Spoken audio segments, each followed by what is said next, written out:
It is April 24th of 2025. Brenden, Rob Browne, our executive producer in Ocala. Brenden, we're talking before the show. Headlines, Judge Claudia Wilken, she's vacillating. What are we going to do? Any idea? I can't hear you. Here. Where's my $20.5 million, Rob? I've lost my $20.5 million. I can't find my money. Yeah. And we're going to get into the that. Judges took it. The judge has my cash. Yeah. Yeah. And a lot of people are asking her that. And where is it? Hey, take a picture of the QR code with your cell phone. We're live streaming on 7 channels every morning at 8 a.m. Central on X. It's crazy. Follow us, subscribe. And on YouTube, we got a great channel. Brenden is adding content and making these. It's unbelievable. There's stuff from morning to night. You cap it off at 9 Eastern, the Buddy Martin Show. We have and afternoons. We got Skarbinsky today at noon Central. Okay. Then we've got Dukes tonight at 7:30 Central. Yeah. And then we got the Buddy Martin Show, which will be 10 p.m. Central for all your Central people, and then kick it back an hour for all you East Coasters, right? No, 9 p.m. Central. 9 p.m. Yes. Eastern. Yeah, I don't know. You guys are all in the weirdest time zone in the history of time. The only people that are in it are you all, and I don't know why I have to know that because it's either East Coast or West Coast. That's all I got to do. Yeah. And the mountain Central. time. But the good thing is if you miss it, you can come watch it whenever you want because it's sitting there waiting for you. That's right. That's right. And I love that Duke Scoops, man. It is and Scarbo and AU Undercover and Buddy Martin Show. I was watching that last night. I always watch it. It comes on. I get an alert because I subscribe. It comes on my phone, ding, at 8 p.m. Central, and you're getting great content. Matt Dean, Coach Matt Dean, getting back on the bench. John Hartwell, AD at University of Louisiana Monroe, and Bill Lansden will be on here in about 8 minutes, and we're going to get into a discussion today about a lot, but trending topics. And Brenden keeps us in line. Okay, Claudia Wilken, the judge in the big house settlement case, she's vacillating. She's caught in the middle about scholarship limits and a lot of issues. And then you've got the athletes. You pick the school. Denzel Aberdeen leaves Florida. I mean, Buddy Martin, that was one of his really cool stories this year. A player he really latched onto. Now Denzel's gone to Kentucky for apparently a lot of money. And then Chad Baker Mazzara, wow, what a story there. He apparently signed his new NIL deal with Auburn for 7 figures, allegedly. And then a day or two later, the whole time, his agents, his pimps, were out there shopping him to other schools, and now he's leaving. I will tell you how it works in the business world. It's the same thing. Auburn will have a right, the collective, if they signed a contract, to go back after him and claw back that money, or the school that signs him will have to pay that back to Auburn, just like when you buy out coaches. Am I right, wrong, or somewhere in the middle? Anyone? Bueller, want to try to answer that one? Sure, I'll hop in there. Morning, guys. Hope y'all are doing well. And as always, Brenden is I won't say Johnny on the spot. I'll say Brenden on the spot because there is I've just pulled up the correspondence I got last night and just said, tonight we received an email from NCAA General Counsel confirming that Judge Wilken is withholding final approval of the House settlement for 2 weeks. While she notes her tentative approval of other areas, she directs the plaintiffs, NCAA, and defendant conferences to modify the immediate implementation of roster limits. So there's this whole thing, hey, if somebody's already been on the roster, you're going to make room for them, that becomes cumbersome and troublesome because if you've got somebody who's a true freshman, you're going to hold that spot for 3, 4, 5 years because, and I know there's probably listeners out there that say, well, gosh, you're not going to be there more than a year. Well, if they were a preferred walk-on from, let's just say one of ours from Bossier City, Louisiana, and they came here as a walk-on and they're not likely going to be a starter or significant contributor, they may well be here for 5 years. So you have to keep that and regardless whether they're scholarship or not, do you keep that? That's going to make it so confusing. But I think there is a little bit of fear out there now, or concern that, hey, she won't make a final decision and bang the gavel, if you will, and say, hey, this is final. And the further the can gets kicked down the road towards that July 1 implementation date, the fear creeps back in. Hey, is this whole thing, are there too many questions in this deal? Is it going to get kicked down the road for another year? Because if we don't sometime here in the next 3, 4, 5 weeks come to a final agreement, July 1 is fast approaching, and there are some stipulations in here that really can't be done after the fact, if you will. So it's pretty significant. Shifting gears just a second, and with the portal open, with the football portal opening last Tuesday, and we have now had 3 or 4 guys who we didn't necessarily want to go in the portal who are in the portal, but it's crazy money. I mean, I would say and this is verified. This isn't just street agents talking. This is actually talking to coaches at that level. I mean, I think you can pretty much say a starter at the Power 4 level in football is somewhere north of $500,000. I mean, it's crazy what is happening. And you've got backups, at that same level that are $250,000 a year. And it is created insanity, especially, at the group of 5, group of 6 level with some of the money that's being thrown around. Matt Dean, powerful stuff there, but that's real-time information. Your thoughts? Yeah, and I'll even take it a step further. The money that John's talking about, football athletes, look at some of the money that basketball athletes are. Memphis had a tremendous year. They lost in the NCAA early, but a lot of hope with trying to retain PJ Haggerty, and there are reports that he may get a ridiculous amount of money. And there's still hope that Memphis can retain him, but with what's going on right now, it's just like, if you see a Power 4 school lose a starter, PJ Haggerty's going to go somewhere, guys, and he's going to get a big payday. And I just never envisioned it to get to this level, because when you go down to the true NIL, the name, image, likeness, I think we all understood like the Bryce Young deal with Dr. Pepper and how the money's coming in there. But money now to just go play, it's a ridiculous amount, and it's very unsustainable. And basketball's always been a developmental sport, even though you have these one and dones. Historically, if you come in as a first year, you really get stronger in the weight room, and by junior year, you're a really good basketball player. And you don't see as much of that. However, you do see these older teams, as John and I have talked about throughout the weeks, that make runs in the NCAA tournament.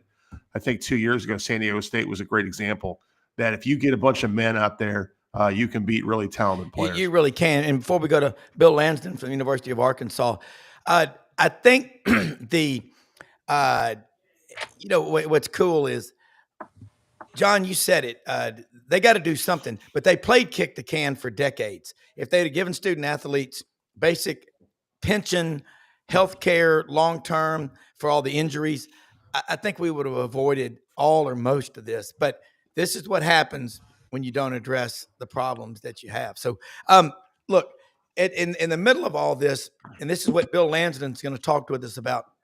And Bill, is at the University of Arkansas, and he's been around. He's been at Virginia Tech. Bill, you are now in Fayetteville, and it's easy. Welcome aboard. This is one of the great people, man. MUS grad, class of '82. We were all that's the greatest class ever, greatest generation ever. But Bill, you're a Rhodes College graduate. You played football there, and I know people like Justin Ross and Mark Hammer.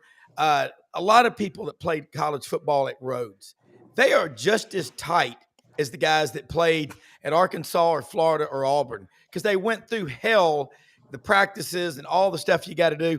And then you got to be a regular college student, go over to the fraternity house, drink some road sodas, hang out with your friends. I know Chris Perkins was there when he came back from Ole Miss, got his degree, and you did it. You made it happen. Now you're at Arkansas. So here's a question. John Hartwell, the athletic director at ULM, is with us. Matt Hey, Dean, Bill. Hey, John. How are you, man? Doing well. And our executive producer, Brenden Martin in Ocala, Florida, with Gator Bait Media. He and his dad own that. What's going on in traditional fundraising? Our friend Jim McClellan sent me that picture a couple of weeks ago. I got to know him about a year and a half ago through a mutual friend, Maury Gaston. Brick and mortar fundraising, NIL, and everybody, the short list at Arkansas. Let's call Warren Stevens. Let's call Mr. Hunt. Let's call Jim McClellan. It's not that easy, is it? No, it's not. First of all, thanks for having me, Rob. Yeah. Lord, it's been, 40 years probably? I mean, I've seen you since then here and there, but I hear a lot about you. Chuck Galena and you both went into the same business, and Chuck's back in Memphis now. We got to get him on with us too. That's great. And Matt Dean, my goodness, man, you're looking great. How are you? I'm doing well, Bill. Hey, and Rob, Bill Lansden's in our Hall of Fame. You didn't mention that. I wanted you to, because you mentioned it last He's week. a Hall of Famer, Yeah. brother. Show some respect, Rob. Show some I respect. need you to meet my kids, okay? Because they don't believe it. Rob, it's really interesting when I switched from athletics to the academic side. It's not as transactional, obviously, right? Most of the people that donate to a college of engineering or business are doing it because of what they received when they were here. But I will say, and I've kind of brought my dean along on this, is that everybody I get in front of has been financially successful. Yeah. Right. Or otherwise I'm not in front of them. That's right. They got there probably because they're competitive. Yeah. And in athletics, I mean, John can attest to this. When I was at Virginia Tech, it was always about how come we're not as good as Clemson football? Yeah. Well, their budget's twice as big, or they have an indoor, we don't, whatever it was. That's what tended to motivate the fans at Virginia Tech. Here at Arkansas in the College of Engineering, what we're doing is that we're taking the same approach. We want to be the best College of Engineering within 400 miles. Yeah. Like we want to be the premier College of Engineering in this region, and that has resonated with our donors because they're successful and they're competitive. Yeah. Well, Bill, one thing I noticed when I was up in Fayetteville for the Tennessee game in October with Jim and Pat McClellan, and we got to meet Chancellor Robinson. Everybody at Arkansas is on the same page. And, John's got the people. John's a uniter at ULM. Matt's that way at Rhodes. You can't do it without it. So I know a lot about Virginia Tech. Brother-in-law played football there. Got two nieces and a nephew that graduated from there. Sister Susan lives in Roanoke, the Star City. I'm sure you've been there a million times. But I was there in Virginia in 1987 when they hired Frank Beamer. And I remember telling my brother-in-law, I said, he sounds just like a Southern football coach. And he just got it, and Shane Beamer was there, and they burned the couches downtown, kind of like a cheap furniture party we had in high school. But look at Arkansas. I went all over that campus, and I met your chancellor, and he and I got to talk, and my wife, Audrey, really, I know he gets it. So kind of, and I want John and Matt to get on this, but traditional fundraising versus, brick and mortar, the Bill Lansden School of Textile Engineering, it's there forever. NIL, some kid comes by for a cup of coffee for $500,000. Could you imagine telling Jake Rudolph, I'm out, Bobby Austin? I mean, I don't feel like it. I'm not feeling it today. I can't imagine, or Tom Nix, you name the coach. You're right.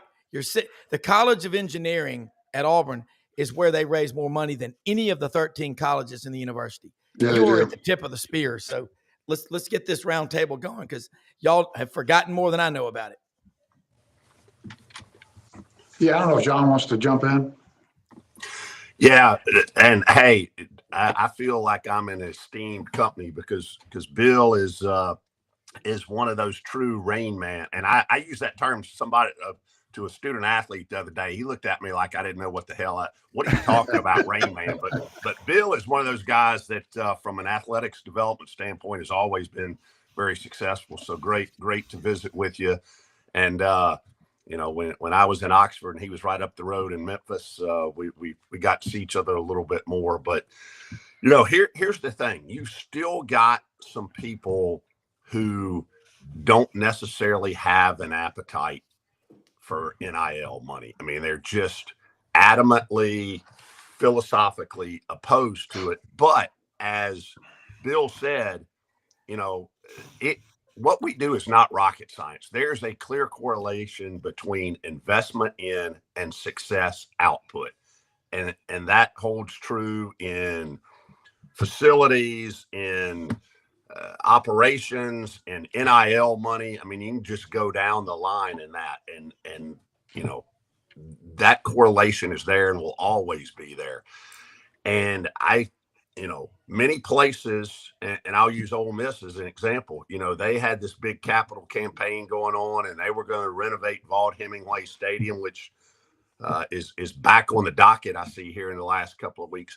But they shut that down because, you know, Lane Kiffin and Beard and Bianco and the other coaches said, hey, out here on the recruiting trail, you know, you got to have decent facilities, but it doesn't have to be the Taj Mahal. Kids want money in their pocket. And, you know, that may be an indictment to the purist of college athletics, but that's the way it is. And we've talked about this on here before, you either adapt and survive or don't adapt and you die on the vine. Yeah. And I'm just thinking about this with what the Razor's Edge Collective at Arkansas, Bill. Hunter Yurachek, your athletic director, was in Memphis at the Touchdown Club last fall. He gets it. But Madden Iamaliava, he's going to go to UCLA. You sign a contract, you get upfront money, you got to stay. If you leave, I don't see how you can't be held liable to pay it back. Matt, can you imagine that conversation, what that's like right now? Because I think that's happening at colleges all over the country, and it is. We know it is.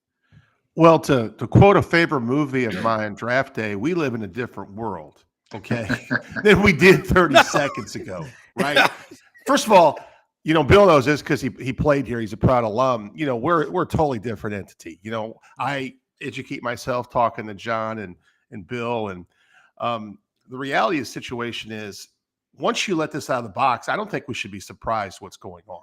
You know, because NIL was happening way before NIL was technically legal. And we've talked about this many times. Name, image, and likeness is not really happening. It's just payment to players. Yeah. So contractually, I can't answer that. I don't know how that works. John and Bill would have a better idea of that than myself.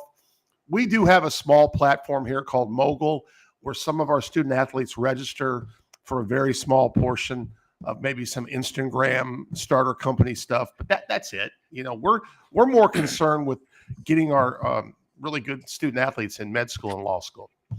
Yeah, which is what you're there for. It's student athletes. Bill, you know, in your position, and you've been around, you've been at Memphis, Virginia Tech, and Virginia Tech, big school on the Eastern Seaboard. They built that program. Arkansas, 34,000 students. I mean, and what a lot of them, maybe half from Texas, and yeah. But what is it like in what are you seeing up there? The fundraising part. Do you have that conversation? Well, if I give you this, I need to give something to the Razor's Edge, or do they say, "Look, I worked my way through college. No way." Yeah, you know, it's fascinating here, and I don't know how it is with John at Monroe, but there's a real separation between the Razorback Foundation and our advancement office. There's not a correlation, right? So I don't know who they're talking to. And all the development officers, the Razorback Foundation, are great, but they don't have to tell us who they're talking to. So the only time I come across it is when we make an ask and they say, well, look, I'm already doing A, B, and C with the Razorback Foundation. But I do want to go back to what Matt said. You know, it's fascinating. Again, whether it's Division III or SEC or where Monroe is, it's still the same thing, right? So at Rhodes College, a couple of my former teammates got together and we've raised $350,000 creating the endowment in honor of one of our assistant coaches. That's right. It's the same thing. Wow. It's just Division III as opposed to Division I. but it's always about how do you present to that donor what the ROI is? Like, why am I actually giving this besides I just feel good about it? No, what's the ROI? And I think John will attest to this. What I found is that donors today are much more concerned about that. Like it's no longer, I just want to help my former college. It's like, yeah, I want to help them, but where's this money going to be invested and what's it going to lead to? Yeah. Well, you think about in the city of Memphis, 3 big endowments. I went to PDS. What an endowment they have. Then I went to Great St. Luke's 2 years. Then I went to the Rock. But all my friends were at MUS. So I was like, well, I never got into that rivalry. But I can tell you, those 3 schools, my best friend from childhood, Boyd Wade, was a year ahead of us. I was redshirted in 2nd grade, so we're 2 days apart. But Boyd and Billy Orgel and those guys, they light it up on the phone. And now one of my son's friends, Griffin Walden, who's an Arkansas grad, is in the alumni office doing all that development. Great kid. He gets it. Graduated from Fayetteville 3 years ago. But, man, y'all are right. And, John, when you talk to people, or Matt, that went to a school, my mom graduated from Southeastern after she transferred back from Hollins. And but people are as proud of those schools. It's the old saying, it's all local. And Jim McClellan, holy cow, that guy, if you cut him, it would say woo pig suey. I mean, but he can go, I've seen him in front of other people. Hey, man, let's support the university. And your chancellor, man, he could get you excited about spending some money. I think that's exactly what it is. John, when you got to ULM, it was a mess. And look what you've done since you got there. What did Chris Del Conte, the AD at Texas, tell you in the press box at the game last year? Here you go. You're doing the magic again. Yeah, it's it's not one person. It's obviously a team. But making progress. But back to the overarching thing, and Bill's comments about ROI.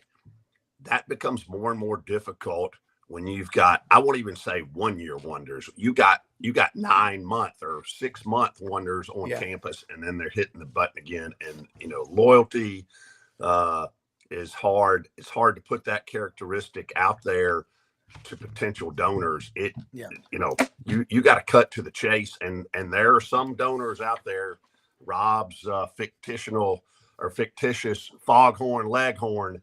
I say yes, sir. This is about winning a champion, giving us the best opportunity to win a championship this season. It's not about next season, because everything is now in one season segments for people competing at the highest level in terms of trying to win a championship. And that's sad. That's really that's not what the intention was, but that's what we're dealing with today. And you talk, and John, I know you've got to go here in a second, and I told Bill I'd just keep him for about 15 minutes, but this discussion's getting down to the bottom line. What's the ROI? That's why I think it's unsustainable with NIL, what we're doing. But the College of Mechanical Engineering, you get a guy, Bill or Matt, that went to Arkansas, moved to Houston, got in the, oil business, and he came up with a new type of pipe fitting, and he's worth $500 million. He's going to remember what happened at Arkansas. That's the fun part about your job. But the guy that comes by for a semester, a cup of coffee, and bolts out, I don't know how you're going to have team reunions going forward. Or Hall of Fames. What's your criteria going to be through somebody like Bill getting elected to the Hall of Fame? Yeah. But I'll give you guys a quick snapshot. Yeah, and I do have to go in just a second. But we have for whatever reason, we ended up having a really late spring break this year. So this week is our spring break here at Monroe. Spring practice is over. It ended 2 weeks ago today. But our coaching staff stayed here this week, and we've got, probably 15, 20 kids who opted not to go home. And our coaching staff has activities for those kids every day. The kids that they, maybe on the fringe of consider, or we've staved off the wolves, if you will, in terms of transfer portal.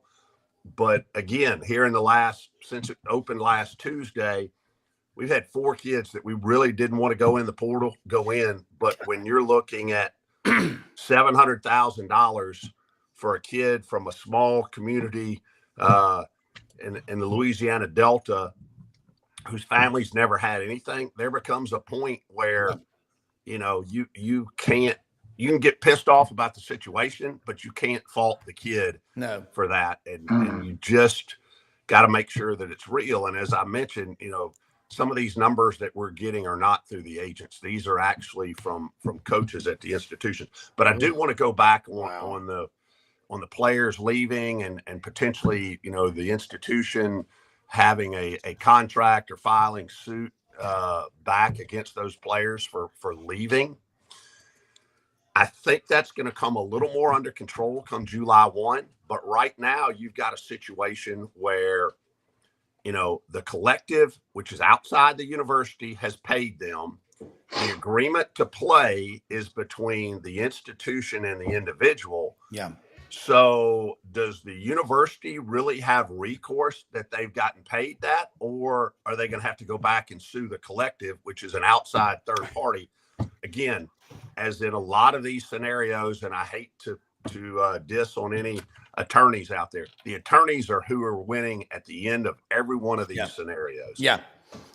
It really is. John, look, I know you've got to get rolling. You've got a million things to do, but that's a great point, and we'll do it again next week with you. And Bill, you see it, what you just said about the conversation, the Razorback Foundation, and then the Razor's Edge is the NIL collective. But before you go, how can people, like in your role, someone wants to work and give to Arkansas, they want to give to both. Hell, I'd send them, now that I know you're there, I'd say go talk to Bill Lansden, because you're exactly what we need is student athletes. I mean, you look at the guys that, you look at your classmates.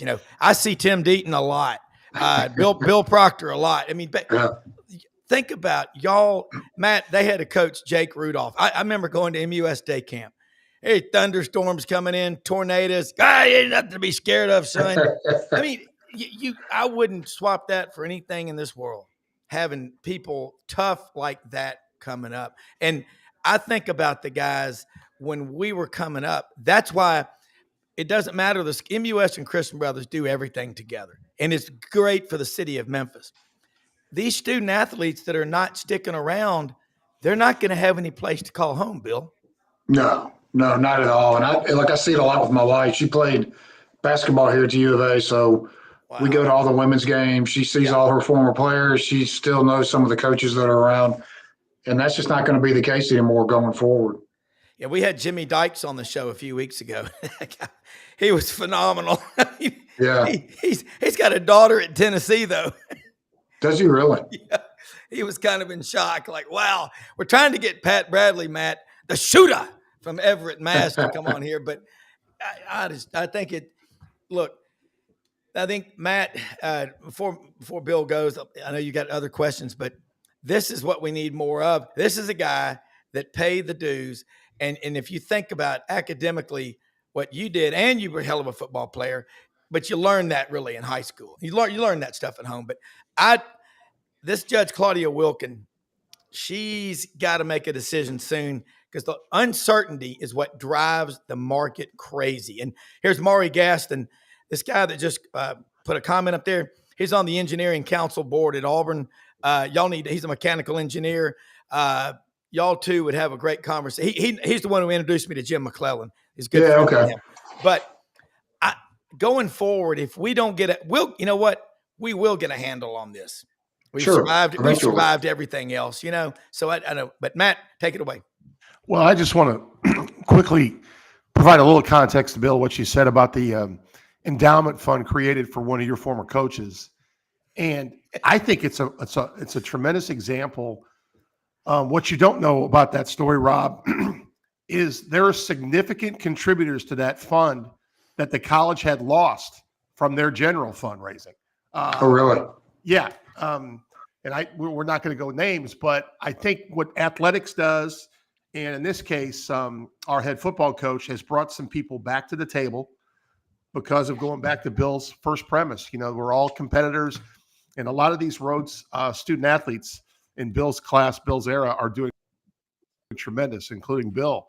So, I mean, I just think it's a great example of even a place like Rhodes College that's not in the NIL business. We are to a different extent with that example Bill provided, because we have a bunch of alums contributing to a program in honor of their former coach. And I will tell you, that coach I only knew for 2-3 years, even though I've been here 34, and he had such an impact on me. I can't imagine if I were to have the pleasure of playing for him, the impact. So we see that in our level a lot. You know, my former boss, Herb Hilgeman, we finally worked and got the court named after him last year, right before he passed.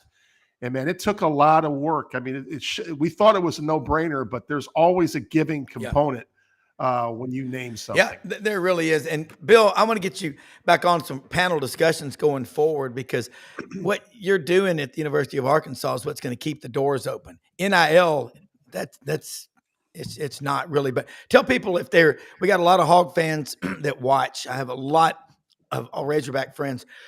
Tommy Christianberry probably watching right now. Arguably like an older brother to me, the greatest athlete in MUS history. And he's definitely one of them. Yeah, and I remember when we were in high school, the Brentwood game, 35-7. I couldn't believe they beat MUS like that. Ken Austin, the quarterback, Jimmy Hockaday, the tight end. But MUS always, you know, you were part of something really special, what Jake Rudolph did and all. But let people know how they can follow you and your closing comments. And then we're going to go to Chris Lee from Southeastern 16. But it's a pleasure to have you on here. And I'm going to tell everybody you were on here, but you'll be back hopefully very soon. Man, I'd love to. So, hey, Dean's the one who told me about your podcast. Thank you. And then back to what Matt said. So there are 12 of us getting together in Nashville this weekend who all played football together at Rhodes. And this is like the 20th year in a row. It goes back to your point, right? We all stayed there. We all grew up together, went through the hardship, had all the success, and then built lifelong friendships, which these kids aren't going to have going forward. But it's great seeing y'all, man. Let me know whenever you want to get my opinion. I'm not quite sure why you would, but if you do, I would love to jump back on. It matters, but I think about, you know, Luttrell, Tim Deaton, Tom Owen, you, Proctor. Yeah. I mean, and y'all were our rival. I mean, but that y'all were close, and we're all friends. We did barbecue fest together, and a lot of great things have come out of that. But Bill, thank you so much. All right. And, woo! Thank you, Bill. Take care. All right. Take care, buddy. Tell Blair I said hello.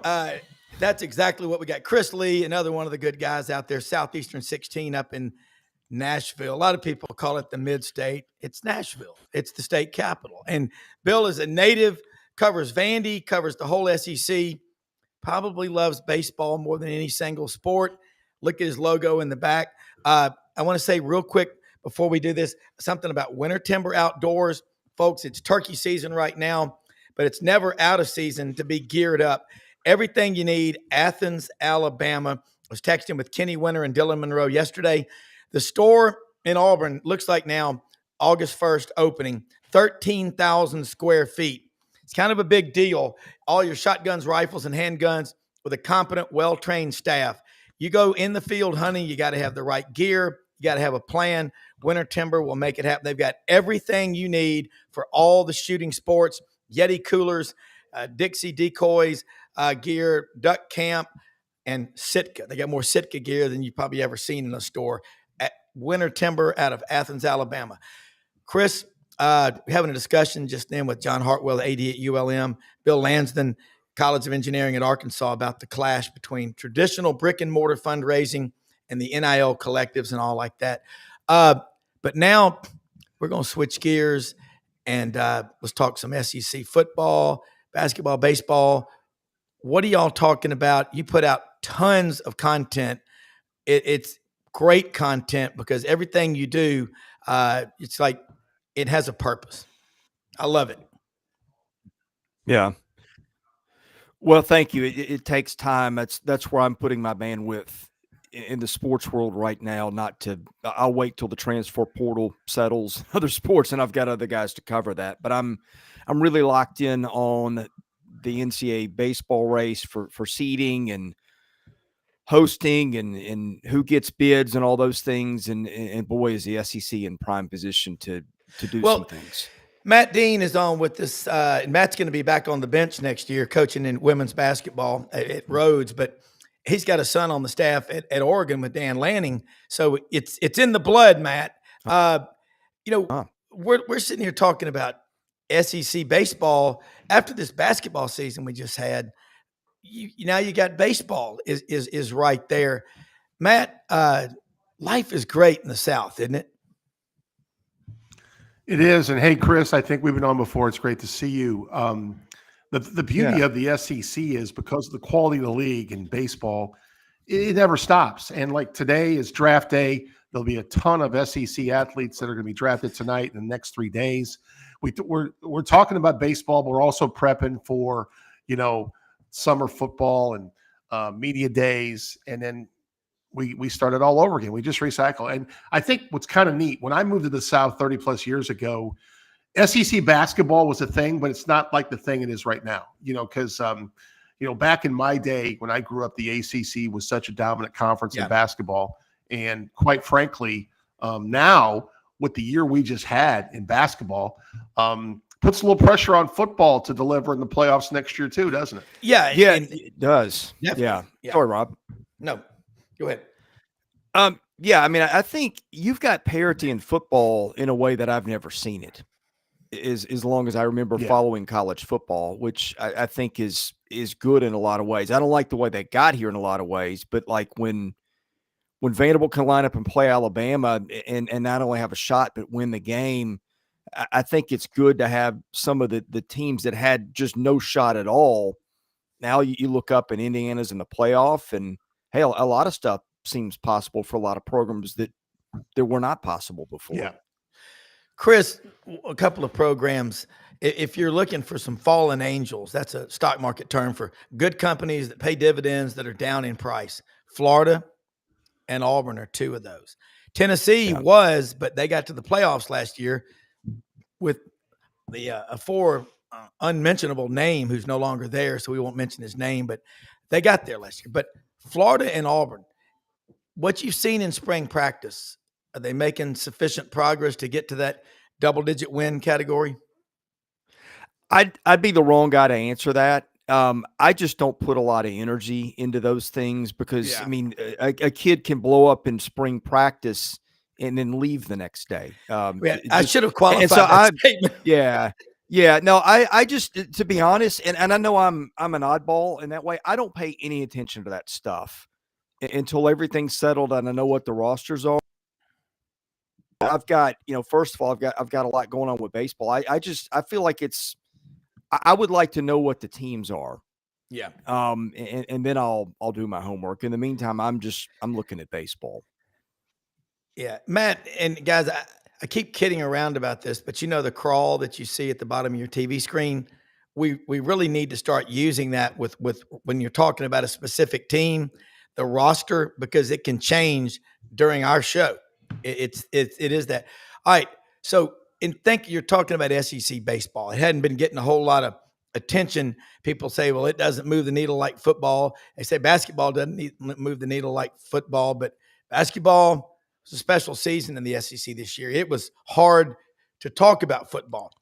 Baseball gets over a little bit of overlap, but now baseball is on its own with track and field and other softball, but SEC baseball top to bottom.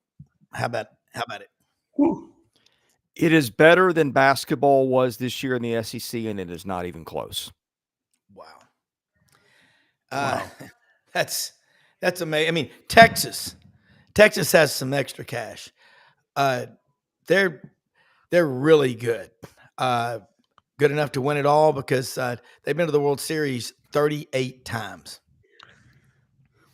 I think so. I'm a little worried if you want to poke holes in teams and when a team escalates to a position where Texas is, I start looking for, where are the holes? And I think after about 8 guys on the pitching staff, they drop off a little bit. They've still got probably 9, 10, 11, 12 guys that could pitch for just about anybody, but there's a little drop off.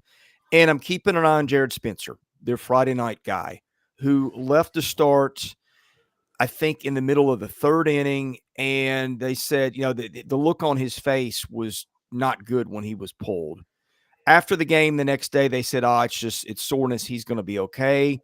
And then the next news cycle was, okay, this may be really concerning. So I haven't looked in the last 24 hours to see where that is. But if Texas loses its ace, that affects some things. Number 2, they haven't had Max Ballou for probably a month now. He is their best hitter. No, look, they've done fine without him. I don't know if they've lost a conference game, but he was a guy that was in mock drafts 15 or 20 overall in the first round, that kind of level. I think he was the Big 12 player of the year last year. So, look, at some point, and Texas doesn't have the offensive explosiveness that some of the teams in the league have. Yeah. So there's some things there that could bring Texas a little bit down to earth, but that is no doubt, even with that, an elite team.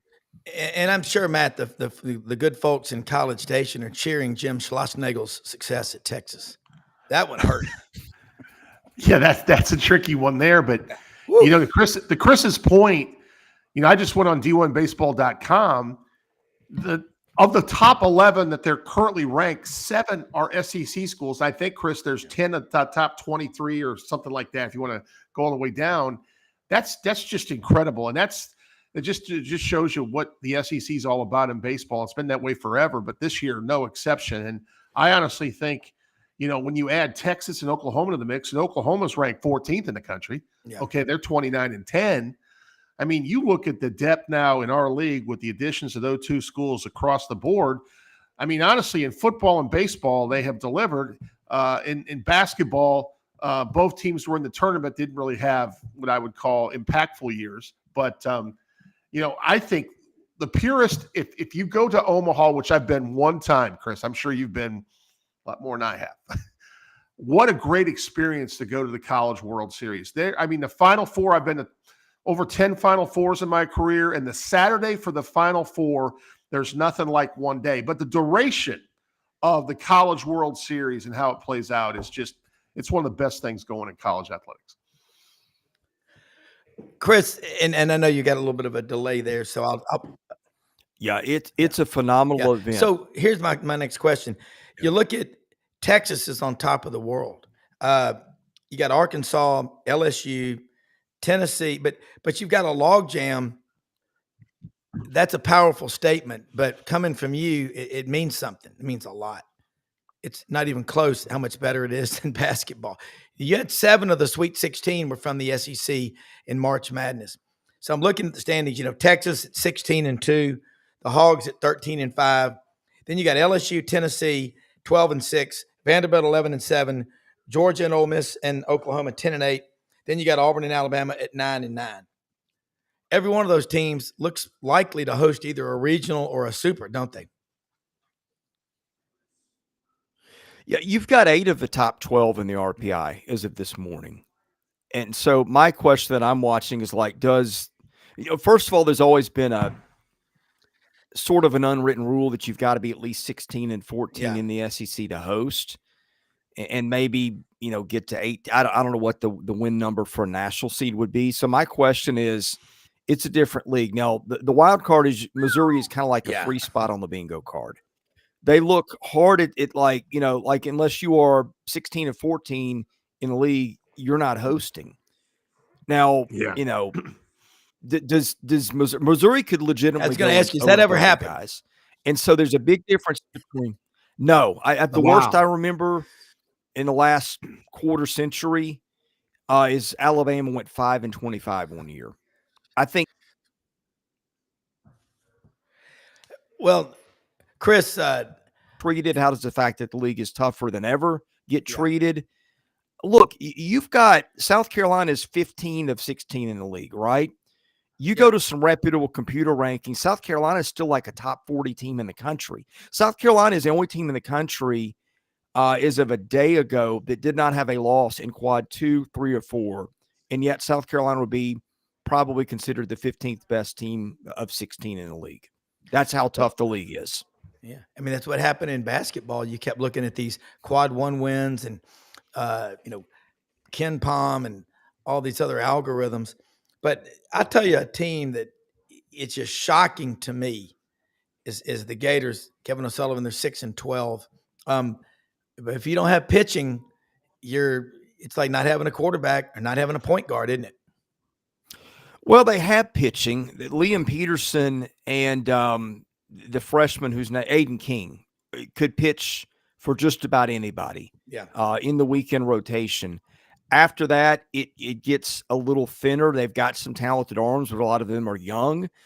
I think the issue with Florida is injuries have started to take a toll. Christian Rodriguez, who's one of their key, I think, lefties out of the bullpen, he's done for the year. Jake Clemente is missed some time, I think, in patches. And Pierce Coppola, who was a kid that, probably could have been a first rounder out of high school, who's been hurt 80% of his time in Gainesville, was pitching well early in the year, then got hurt again. Kid, when he's out there and firing, looks a little bit like Randy Johnson. I mean, he's tall, he's a big lefty, and got that angle, and he's hard to hit. Florida's also lost on offense. They've lost Kyle Jones, and there's another starter whose name escapes me. But here's my point. Florida's not a bad team, and Florida started to play good baseball, even with some of the injuries. But I don't know that a lot of teams in the country have been hit as much with impactful injuries as Florida has. The top part of that rotation is good, but they have lost some of their pitching depth through injuries, and that has had an impact. Yeah, and I remember it wasn't too many years ago, Mississippi State got to Omaha, and I think it was unbelievable. They had lost 5 of their 6 or 7 top pitchers in the rotation. Speaking of them, before I go back to Matt, Chris Lamanis, Mississippi State, again, the curious tale of Benjamin Button and the curious tale of Mississippi State baseball. How'd they get where they are? I heard Chuck Oliver say something yesterday. He goes, people don't say, you're Mississippi State in football. You should be better than that. They don't say that. But as Chuck said, you got left field, and that's why college baseball is so big. Of course, LSU, Arkansas, Ole Miss, those are 4 of the top 5 attendance programs in the country. Number one, I didn't think they were going into the season as good on paper as they were rated. They were a top 25 team just about everywhere. And that would be, probably in the 18 to 25 range. But I just looked and stacking them up to other teams in the league, I thought they were probably 12, 13-ish. So like either I'm missing something or maybe everybody else's sizes up a different way. That said, I think they're better than the record. The problem is it's like it's always something with them, right? Their defense has been bad. They've made a lot of errors at shortstop, which is a key position on the field. And what's been really good for them is their pitching depth's been good, and their Friday night starter's been good. Well, they are not winning games on Fridays because a lot of times they can't score or they'll make a key error. And now their pitching depth has kind of collapsed. So they're in a spot where, look, anybody, because of the schedule, anybody not named Missouri, if they got on an incredibly hot run to end the season, could still make the tournament. That includes Mississippi State. Yeah. But when you're at this point, you've won 5 games and you're losing some midweek games that maybe you needed. Their margin for error is very, very thin. Yeah, and Matt, yesterday we had Jacques Doucet on from WAFB Channel 9 in Baton Rouge. LSU got run ruled by Northwestern State. 10 runs the other day, and that's kind of a shocker. But Matt, jump back in. Well, the tough thing about baseball, too, from a sport perspective is the midweek games. You save your best for the weekends. And if you have pitching depth, those midweek games are much easier, especially a lot of times they slot the younger guys to pitch against the Northwestern States or whoever you're playing in the middle of the week, because you're saving your Friday night starter, obviously, for the best game of the weekend in the series. We just had over at our house family friend Jeffrey Bramlett, who was a Friday night starter for Alabama. Mm-hmm. Got drafted by the Royals, had a AA contract going to Arizona when COVID hit. They canceled minor league baseball, if you remember, for that stretch of COVID. And he went to independent ball, was reliever of the year, converted from a starter to a reliever, went from 88-92 to 94-96. Then he blew out his elbow. But the great thing about Jeffrey was it was always education. And one thing I want to talk to Chris about, what's interesting, what I've learned on the whole scholarship increasement in baseball, you're going to go from 11.7 to over 30, it looks like, here in the future, which is going to make the depth of these rosters really curious, because I know Jeffrey was a Friday night starter and was not fully compensated in that scholarship allotment. So baseball's going to change, and you're going to see a lot more emphasis on going out and getting more pitching with that scholarship increase. And also, I think it's interesting, we don't really talk a lot about NIL in baseball, Chris. Do you have a sense of where some of that is? I was just curious on that. I heard most of your question. I think my internet connection here is awful, which may explain the two ATT trucks outside my house. But anyway, they knew you were coming on our show. That's right. That's right. Yeah, and I talk fast, Chris. No. It wouldn't have mattered in this case. I don't think. I think that the general direction was NIL and scholarships. I don't know where that's going to head exactly. I do. Scholarship's kind of a funny term because I'm wondering how many kids actually go to class anymore. That's a good question.